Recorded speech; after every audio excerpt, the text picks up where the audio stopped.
Salawat serta salam kita hadiahkan kepada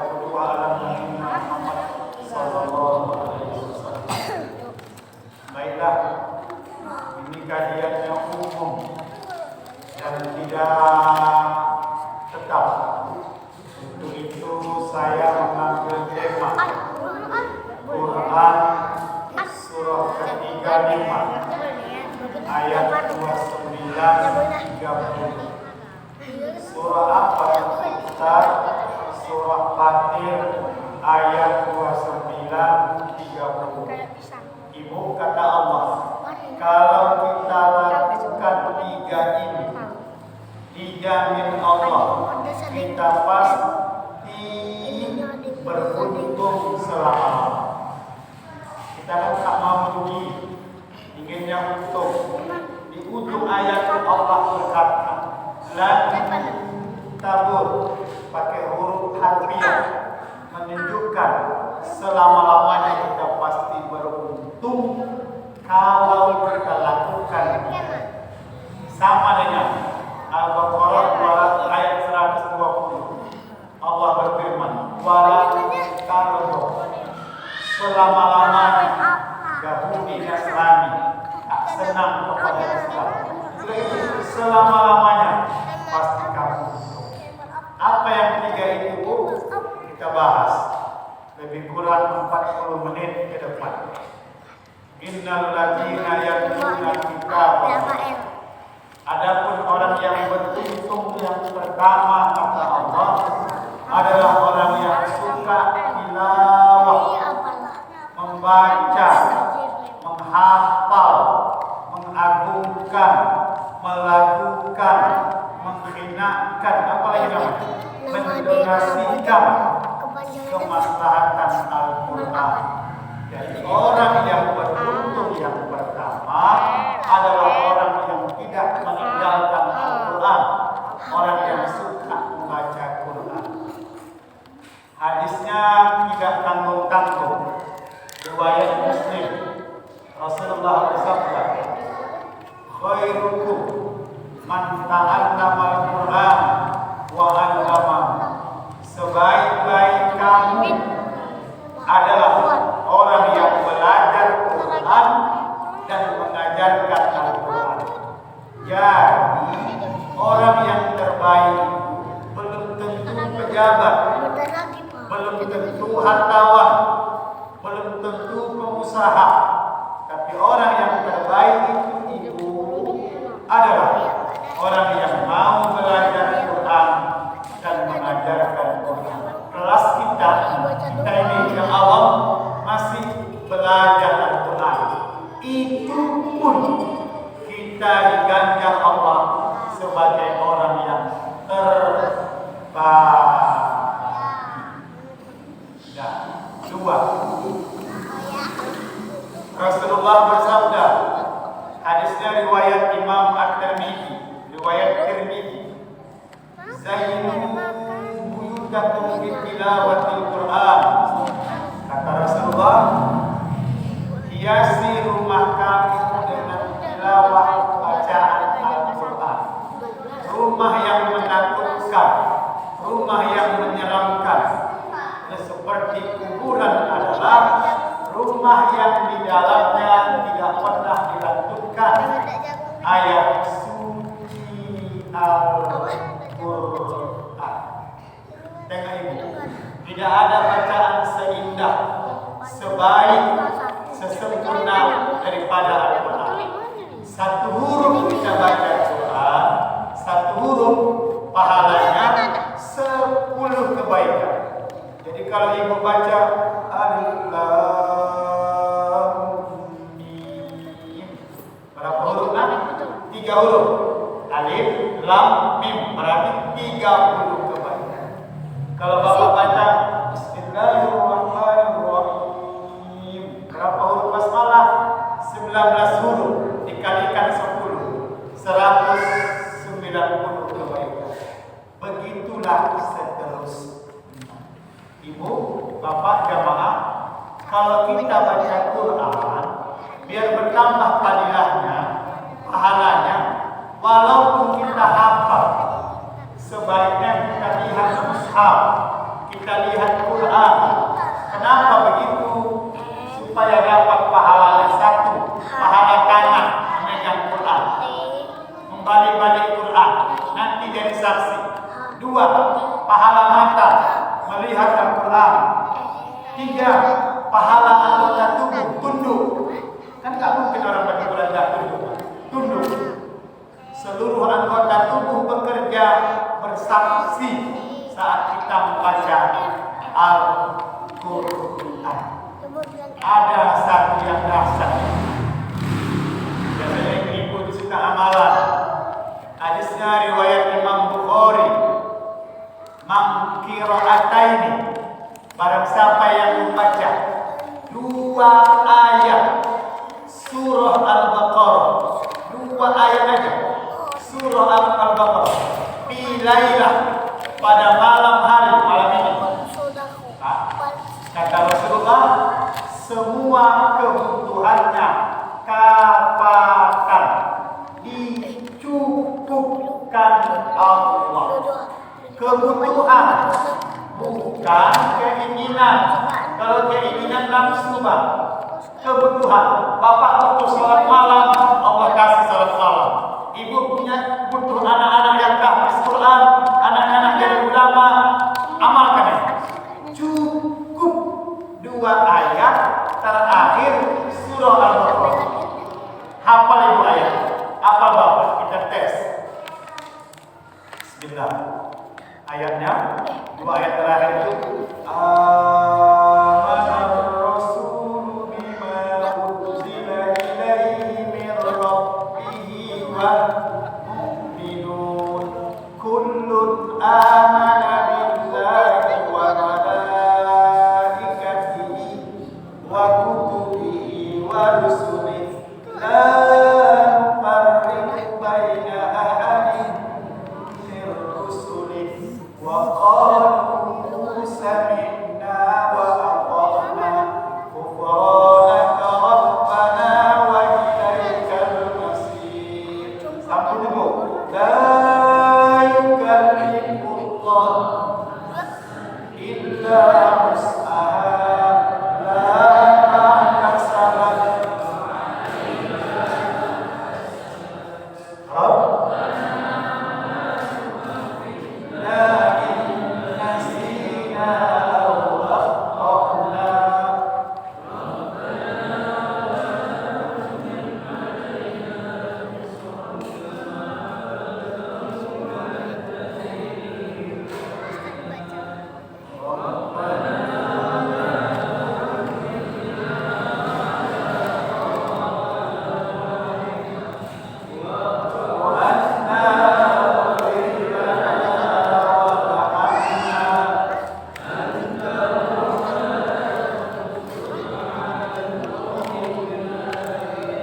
Alhamdulillah, udah hafal ya kita Pak, Ibu. Tapi udah hafal kita, udah tahu kita dalilnya, kita dengarkan bersama. Semakin kuat, semakin yakin kita, semakin semangat kita mengamalkannya. Disitulah nanti nampak hasilnya. Fadilah.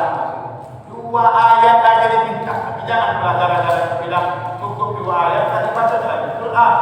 Cukup 2 ayat aja dibacanya. Itulah hebatnya, dasarnya, mukjizatnya Al-Quran. Tak usah lama-lama. Saya hantar satu kisah.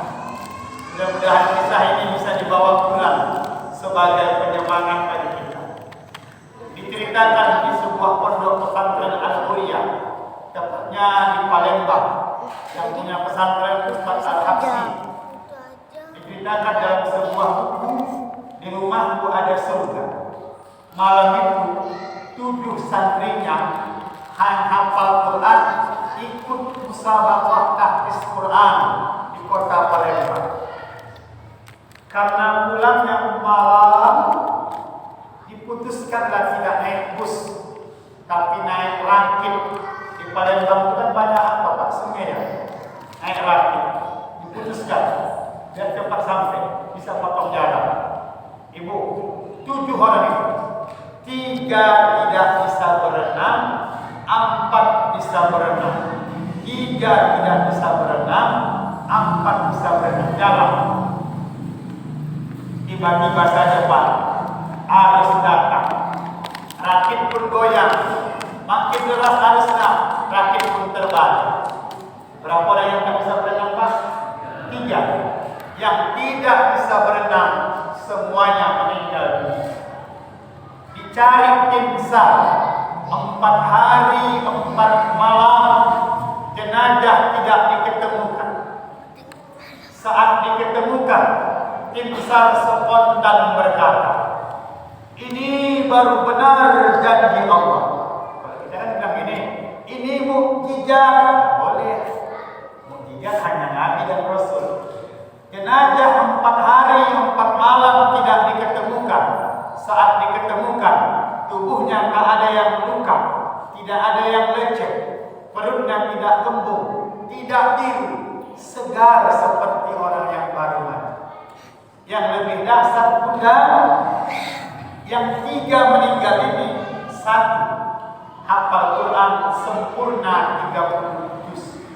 Quran itu 4 hari 4 malam masih dia dekap di dada. Quran itu 4 hari 4 malam tidak ada. Yang lebih dasar, ketika Quran itu mau diambil dari tangannya, nampak dilepas, Quran itu tidak bisa terlepas dari dekapannya dari tangan. Kenapa begitu, Pak? Ada yang menjadi saksi. Saat perahu rakit itu sudah mulai goyang, dia sudah pasrah. Yang 4 hidup yang bisa berenang jadi saksi. Dia berkata, ya Allah, andai kata malam ini aku mati, sudah pasrah dia, maka jangan kau pisahkan aku dengan Quran yang aku hafal. Betul tak berpisah. Datang ibunya, datang emaknya menangis. Emaknya bilang, anakku, ibu bangga, kau telah menyelesaikan hafalanmu sempurna 30 juz. Semoga kau nanti bisa memakaikan mahkota kepada ayah dan ibu di surga. Saat ibu bilangnya bangga nak, ibu ikhlas nak, baru tangan itu terlepas, baru Quran itu bisa diambil. Pertanyaannya, kenapa tubuh mereka dijaga oleh Allah? Allah yang jawab, inna nahnu nazzalna dzikra wa inna lahu lahafizun. Kami yang turunkan Quran itu, kata Allah, kami akan lindungi, jaga, pelihara orang-orang yang peduli kepada Quran. Quran. Iqra'ul Quran fa innahu ya'ti yaumal qiyamah. Baca Quran, nanti Quran itu datang pada hari kiamat memberikan pertolongan kepada. Sering kita artikan ini kan Pak, syafaat, apa arti syafaat? Pertolongan, betul. Tapi syafaat dalam arti yang luas artinya bukan pertolongan aja. Syafaat itu artinya genap. Apa maksudnya Ustaz, kok bisa genap? Kita kan meninggal Pak, malam pertama dikubur. Itu ganjil bagi kita yang baru, menakutkan bagi kita, asing bagi kita. Saat itu asing, ganjil, menakutkan bagi kita, bingung kita. Datang Quran itu menjadi teman kita, menjadi genap dia. Maka dia bilang genap. Quran itu yang akan menemani kita. Belakangan ini, kemarin malam tahun baru Januari kemarin, saya mimpin muhasabah di rumah tahfiz Masjid Sultan Ibnu Hasim, Jalan Pasar 1 Ringgit Tanjung Sari. Yang ingin saya ceritakan Ibu, kan ditampilkan anak-anak yang habis Quran.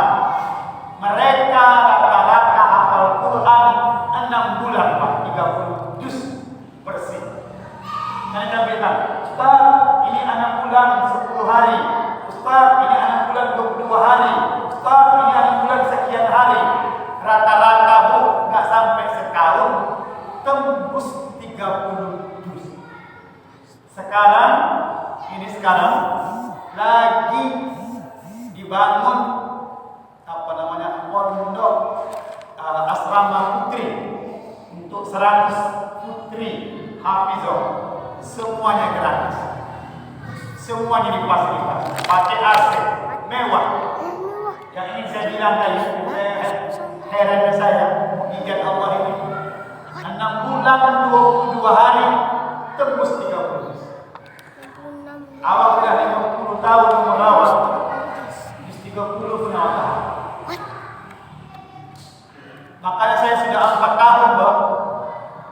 saya nggak mau jadi imam. Saya tolak. Ustaz, kalau yang 23 nggak pasti saya tolak. Ustaz, bisa isi terawih. Ini udah masuk ke terawih. Saya bilang mohon maaf, saya siap, tapi saya tidak mau jadi imam. Kenapa Pak? Malu Pak. Sekarang yang muda-muda jadi imam, hafal 30 juz, pakai lagi di Masjid Al-Husna Mutakuni Pak. Itu tidak ada pakai bilal. Salatnya langsung 4-4-3, 8, 11 rakaat. Itu Bu, imamnya qari berserta hafiz. Rakaat pertama dibawa dengan Imam As-Sudais Al-Fatihah. Rakaat kedua Imam Abdul Rahman. Rakaat ketiga Imam Maroko. Ganti-ganti. 11 rakaat itu nadanya beda-beda. Imamnya satu. Akhirnya Bu, 11 rakaat salat itu tak terasa kok cepat kali. Padahal nggak ada baca Alhamdulillah kasar Pak. Kok cepat kali? Saya tanya, Bapak kok naik mobil? Saya jauh Ustaz. Saya dari Deli Tua. Kok jauh lagi kemari? Karena saya sudah lama sholat di sini. Enak Ustaz. Imamnya bagus, penceramahnya bagus. Saya tanya lagi, Bapak dari mana? Saya dari Tasbih Ustaz. Kenapa jauh kali? Di sini imamnya bagus, penceramahnya bagus. Gara-gara imamnya bagus tadi Pak, penceramahnya bagus, bisa satu malam dapat mohon maaf ya, hotel impahnya sampai jutaan rupiah. Bahkan ada yang tinggal di bawah. Saya yang bayar Ustaz 30 malam. Saya yang bayar imam 30 malam. Makanya saya sudah 4 tahun tidak pernah saya jadi imam terawih. Khusus saya keuntungan. Bangga. Mudah-mudahan. Kemarin Jumat saya di Mutatuli, anak kelas 1 SMP yang imam. Hafal Quran 30 juz. 30. Aku tak bangga. Tadi saya khotib Jumat di As-Sakinah Auri. Itu yang ajarnya Pak masuk suruh di imam, tak dikasih ayah karena masih SD. Juara 1 dan juara 2 nasional. Bangga. Mohon maaf mungkin ya Pak ya. Ini kan mengaji Pak ya. Jangan marah ya Pak ya. Mengaji itu mengasah kaji. Jauh-jauh aku datang dari Polonia. Jangan tak ada yang dibawa pulang. Ini masjidnya di pinggir jalan. Bagus. Terkejut saya, mewah. Jadi Pak, masjid itu supaya ramai jamaahnya. 1, imamnya bagus. 2, penceramahnya bagus. Kalau bisa, muadzinnya bagus. Itu ada Masjid Al-Ihsan di Apit, 2 gereja. Di jalan sekular. Masjidnya kecil, Pak. Tapi ramahnya ramai. Kenapa?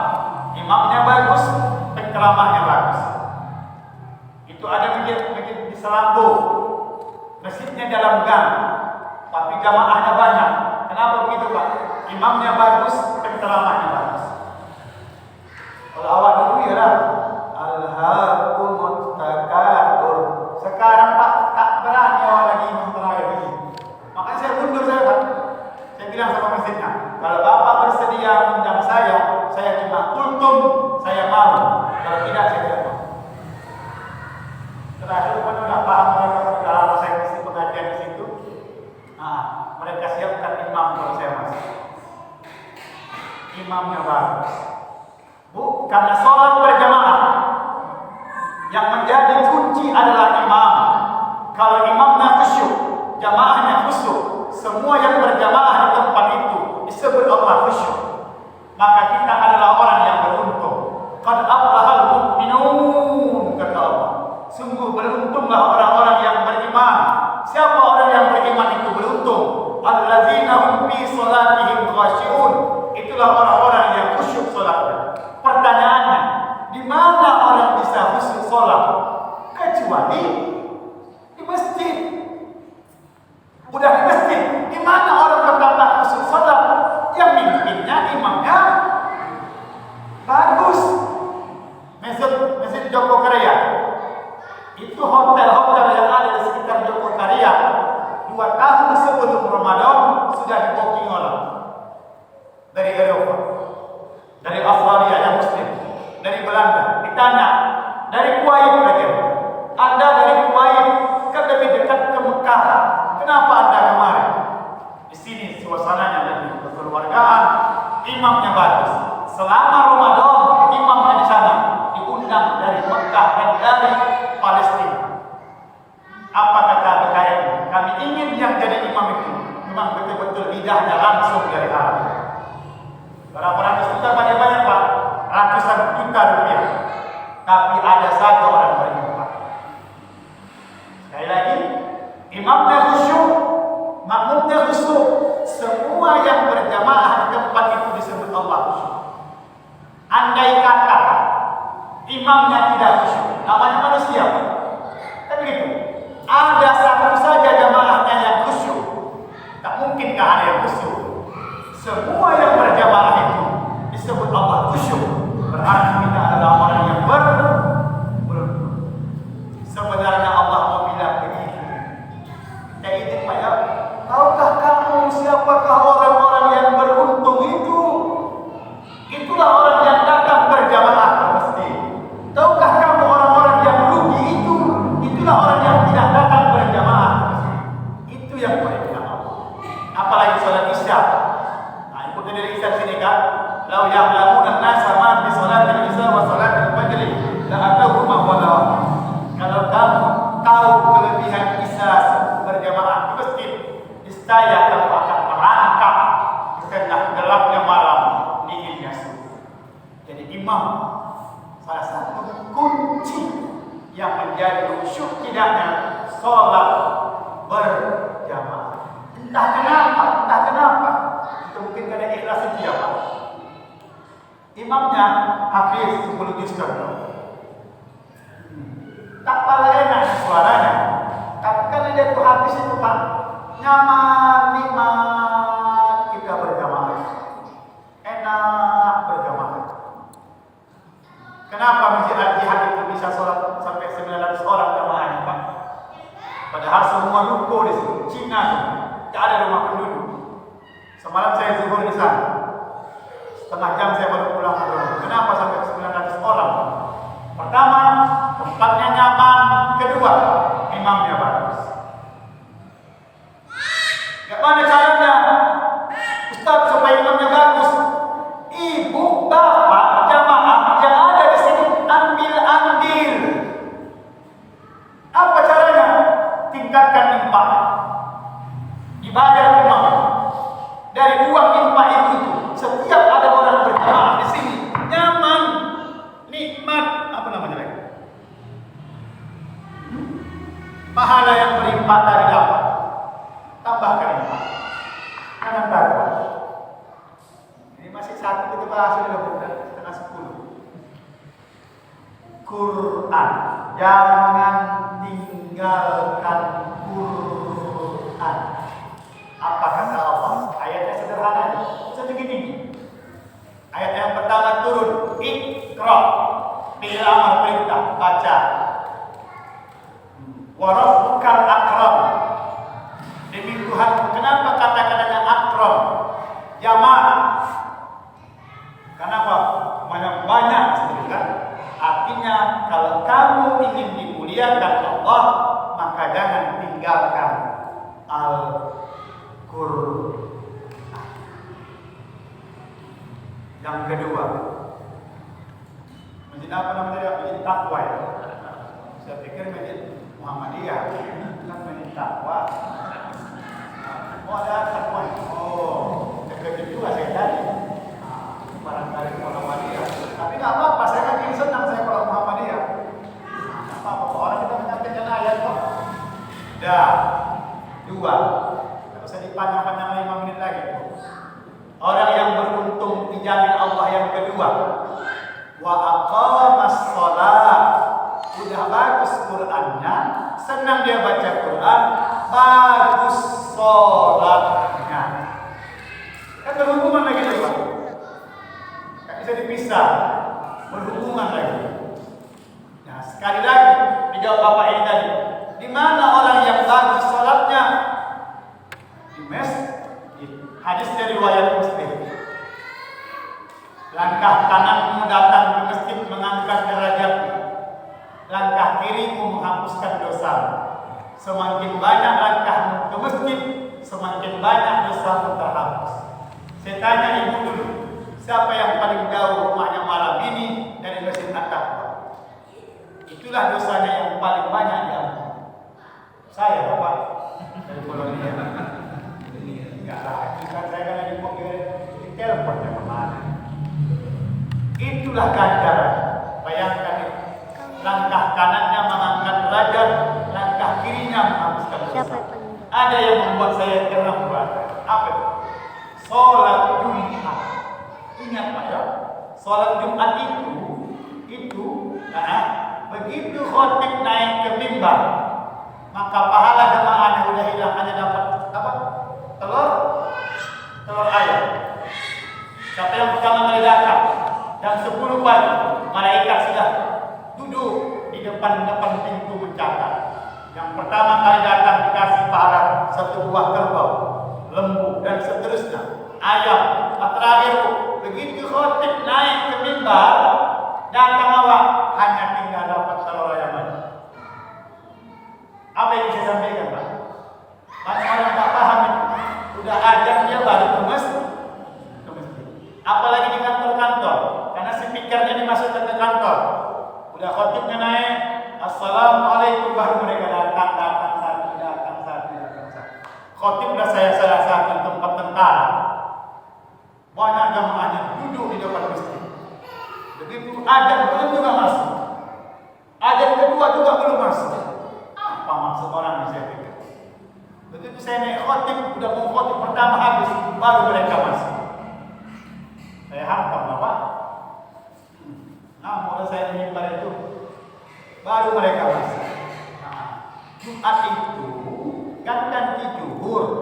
Kalau kita sholat zuhur kan 4 rakaat, mendengarkan khutbah dihitung 2 rakaat. Makanya kalau kita berkata-kata batal pahala Jumat. Lalu sia-sia. Di manakah orang yang bagus sholatnya? Di masjid. Saya nggak bahas lagi itu Pak. Karena kemarin kita sudah pernah gabung di MKS yang kita bahas. Kalau masalah ya itu ya. Apa yang pakai motivasi? Bertanya apa kalau masalah saya? Yang ketiga, siapakah orang yang beruntung? Yang ketiga, dibilang Pak PKN tadi, wa anfiqu, orang-orang yang berbagi, sembunyi ataupun terang-terangan. Boleh Pak berinfak terang-terangan. Allah yang bilang, Al-Fatihah ayat 59. Siapa bilang tak boleh? Itu tergantung niat kita. Jadi aktifnya kegiatan di masjid ini, aktifnya dakwah di masjid ini, salah satu adalah andil kota infak yang dijalankan dari rumah ke rumah. Ini luar biasa. Apa kata Allah? Quran surah Al-Munafiqun ayat 10. Wa anfiqu mimma razaqna. Allah dalam ayat ini kayak main-main, Pak. Seperti bercanda. Apa kata Allah? Kau artinya ya, wa anfiqu, keluarkan infak dari apa yang telah aku kasih. Udah dikasihnya, dipintanya lagi, main itu Pak. Gitu.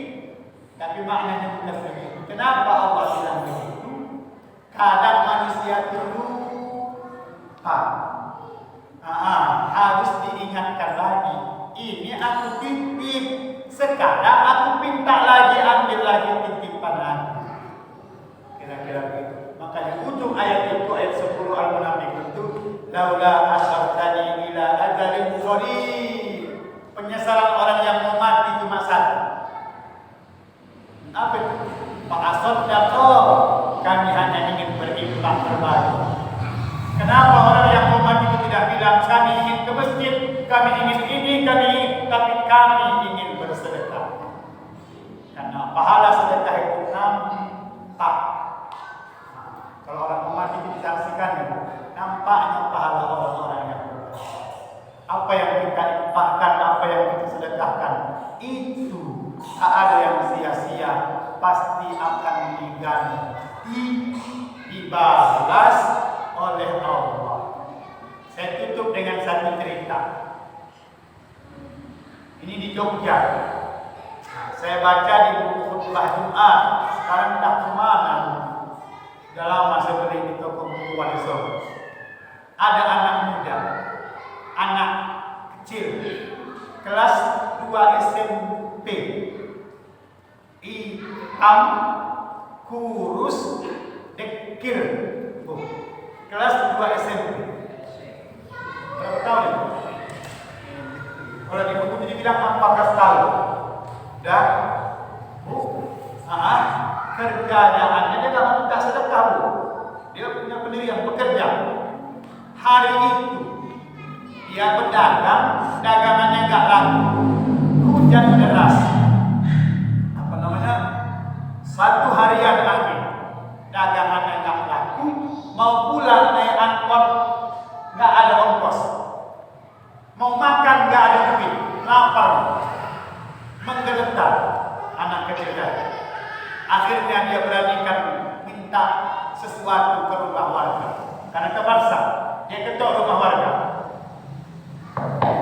Keluar seorang anak kecil kelas 2 SD. Dia kelas 2 SMP, yang keluar kelas 2 SD. Gadis kecil itu. Ditanya, abang mau apa? Karena yang keluar gadis kecil, tak jadi dia minta nasi. Dia bilang, saya cuma minta segelas air putih. Itu saja. Air putih aja dia. Masuklah adik kecil ini ke dalam. Dipanggilnya ibunya. Ibunya keluar. Tengok anak kecil, kurus, hitam. Apa namanya? Udah gini. Lapar. Ibu tadi masuk ke dalam. Lalu dia keluar. Dibawakan segelas susu besar. Apa dibawakan, Bu? Susu apa? Tak cocok. Harus cocok dia. Selorong ya. Dah dibawakan segelas susu. Bu, judulnya Bu ya. Jangan di buku di garis bawahi. Segelas, saya nggak mau menambah-nambahin. Segelas susu besar. Entah kayak mana lah susu besar. Bawa. Udah. Nah, minum. Ditolak sama anak. Mohon maaf Ibu, saya nggak bisa. Saya nggak punya uang. Nggak ada uang saya bayar susu. Nggak usah Bu, saya cuma minta air putih itu aja. Tidak, nah, kau udah lapar, kau udah pucat, minum, minum. Nggak usah dibayar, dipaksa, diminum. Sekarang, tema janji Allah itu, Allah pasti mengganti berlipat-lipat.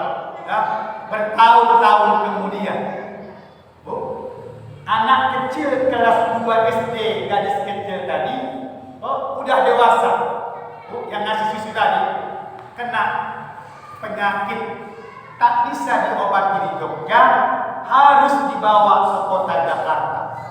Dan rumah sakit ternama di Jakarta. Bisa kita bayangkan berapa dananya? Besar. Singkat cerita, Pak. Udah siap berobat. Tinggal mau pulang.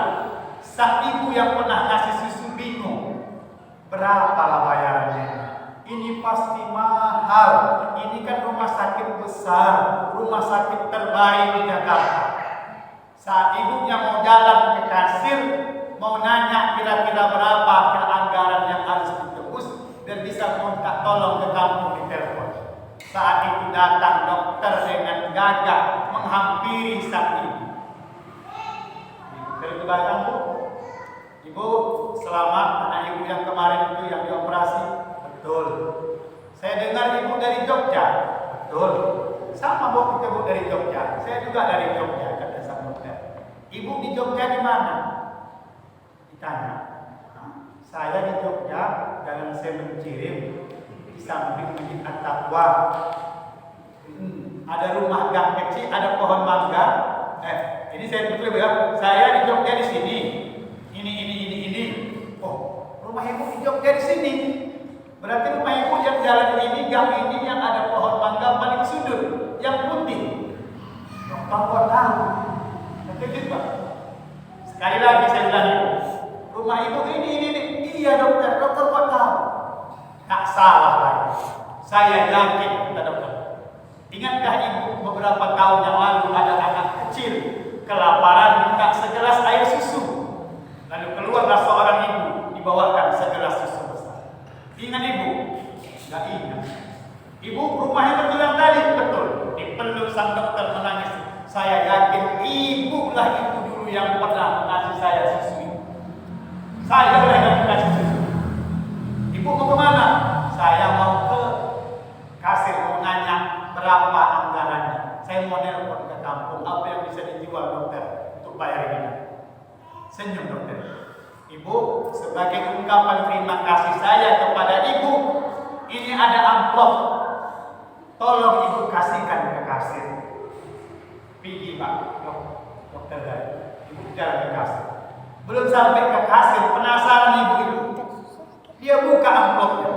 Orang tipis sekali. Bukan sama dengan ustaz pulang terlambat. Belum sampai ke rumah dibukain. Berapa dikasih orang kiri. Rupanya lewat pasar mulai. Saya pak ceramah, pak. Tanya Pak Haji, saya tak pernah terlambat. Karena saya tadi salah prediksi saya. Habis masuk saya dari rumah. Pak, dibuka ibu di tengah jalan. Belum sampai ke kasir. Loh, cuma kertasnya. Apa maksud dokter ini? Kan begitu. Sampai ke kasir. Bu, anak saya yang ini berapa anggarannya? Sekitar sekian. Terkejut ibu. Ibu, ini ada pesan dari dokter. Dikasih, dibuka. Begitu dibuka, apa kata kasir? Ibu, semua sudah dibayar cash lunas sama dokter yang kasih. Karena itu, gara-gara segelas lunas biaya operasi yang puluhan juta. Pesan saya kepada bapak ibu-ibu di Mencirim, kalau ada ustaz ceramah kasih susu, jangan kasih air putih. Sedangkan kasih orang biasa, lunas, apalagi kasih ustaz. Seloro. Maksud saya itu, saya ingin panjang kajian ini, betul. Kita simpulkan. 3 yang kita lakukan. 1, baca Quran. Apa kata Profesor B.J. Habibie? Profesor B.J. Habibie, orang tercerdas se-Asia, bukan Asia Tenggara, se-Asia. Kita Thailand pun tak bisa kita kalahkan. Nah, ini se-Asia. Udah pidato dia di Mesir menjelang kematian. Di Mesir, pidato lah Profesor B.J. Habibie. Apa kata beliau? Judulnya, andai kalaulah sempat. Judul, kalaulah sempat. Karena 40 menit saya bilang dari kamu, sampai 5 menit lagi. Kalaulah sempat. Dan saya diberi ilmu teknologi oleh Allah, sehingga saya bisa membuat pesawat terbang. Ya. Sekarang setelah saya tua, baru saya sadar, kata Profesor, bahwa ilmu agama jauh lebih bermanfaat, lebih berguna, lebih baik daripada ilmu teknologi. Itu di sana. Rumah besar, tapi serasa seperti di kuburan. Anak-anak sukses, semua bekerja di luar negeri, menjadi orang nomor 1. Tapi mereka datang hanya sekali-sekali. Cucu seperti orang asing, tak mau dipegang, karena datang pun sekali-sekali seperti orang asing. Tangan gemetar, air liur meleleh. Ya, mau ke masjid, kaki tak kuat berjalan, kata Profesor. Mau sholat malam, tak kuat dingin di tengah malam. Yang ada hanyalah menunggu gelisah dan terus menunggu. Itu tulisannya. Untunglah di saat tua seperti ini ada seorang pembantu yang setia menemani. Pembantu, bukan anak semua sibuk. Ditulisnya, aset terus bertambah, kekayaan terus bertambah, tapi entah untuk siapa. Andai kata malaikat Jibril datang menjemput, tulis beliau, siapa yang besok memandikan saya? Siapa besok yang mengkafani saya? Siapa yang mendoakan saya?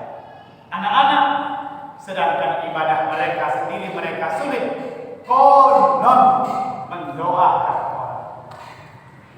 Jadi saya terakhir kalaulah dulu sempat datang ke masjid berjamaah, maka penyesalan tidak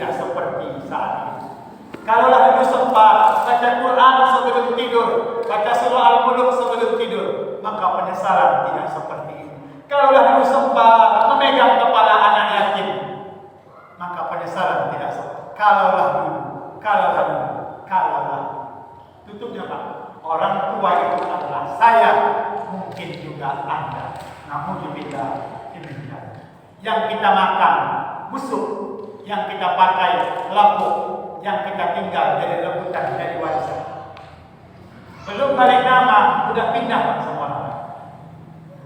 Yang sedih nyawa, meninggal bapak kita 5 sore.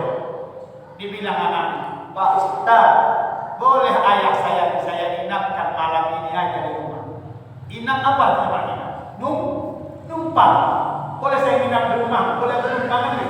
Itu rumah bapak itu. Siang malam dia cari duit, ditinggalkannya kewajibannya, sikut kanan kiri, mengumpulkan keping-keping untuk rumah tadi. Tapi saat itu rumahnya sudah tak milik dia. Boleh ayah dan diinapkan. Yang ditunggu orang tua itu maksa. Makanya Al-Fatihah 3 kali memerangkan. Apa kata ayah awak kalau bisa dia berkata, anakku 9 bulan 10 hari kau kandung nak, ku jaga dan ku besarkan. Sekarang amakmu sudah di kuburan. Yang amak minta bukan pangkat dan jabatan, tapi doakan amak habis sembahyang. Itu ya. Rumah besar tadi yang dibangun tadi tinggal. Anak-anak tinggal. Kalau ada yang kita sumbangkan, yang kita bawa, itulah yang kita bawa pulang menghadap Allah Subhanahu wa Ta'ala. Mohon maaf atas segala kekurangan, terima kasih atas segala perhatian. Mohon maaf untuk kali ini kalau bisa tak adalah pertanyaan. Kita ini kalau ada jodoh dan kita tempat